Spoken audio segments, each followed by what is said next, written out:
Bonjour, je m'appelle Édouard Petit-Didier, je suis associé fondateur de la société Allure Finance, qui est un family office basé à Paris.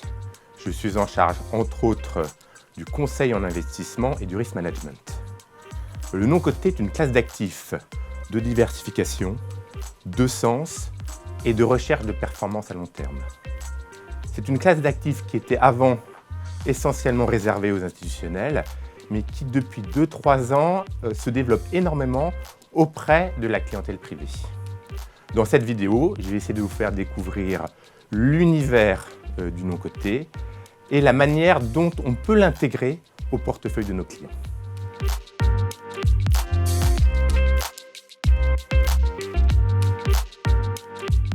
L'univers de l'investissement en non-coté est très large. Les fonds d'investissement vont investir principalement dans 4 stratégies. La première, c'est le private equity. On investit dans des actions non cotées. La seconde, c'est la dette privée. Là, on investit dans des obligations non cotées.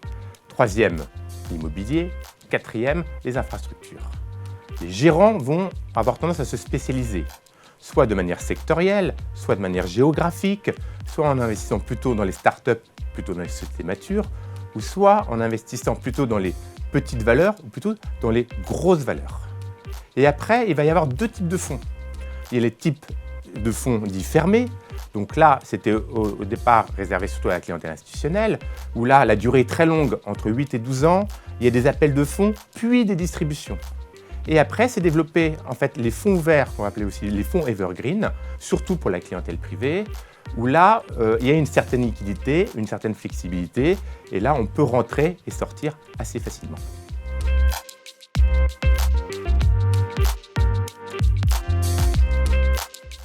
Alors moi je dirais tout le monde est personne. Ce qui va être important au départ, c'est de voir comment cette classe d'actifs peut se diversifier avec les classes d'actifs traditionnelles qui sont le fonds en euros, le cash, qui sont les fonds ou les titres actions cotées, qui sont les fonds ou les titres obligataires et qui sont en fait les produits structurés.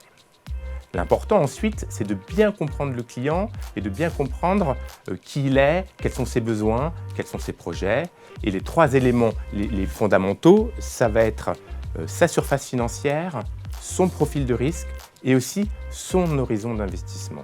À partir de ce moment-là, ce que moi je vous conseille, c'est de passer par un professionnel qui va pouvoir vous proposer les bons fonds et surtout l'allocation en adéquation avec votre profil de risque.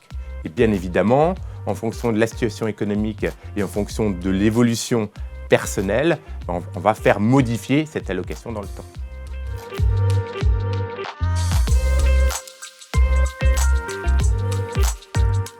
On peut souscrire d'un côté dans les enveloppes assurantielles françaises, ça veut dire assurance vie, contrat de capi ou le PER. Ça se développe fortement depuis maintenant 3 ans. Ça permet d'avoir une certaine liquidité, ça permet d'avoir des seuils assez bas, ça permet de souscrire dans des fonds fermés et dans des fonds ouverts, et ça permet aussi, très important, d'avoir la fiscalité intéressante de ces enveloppes.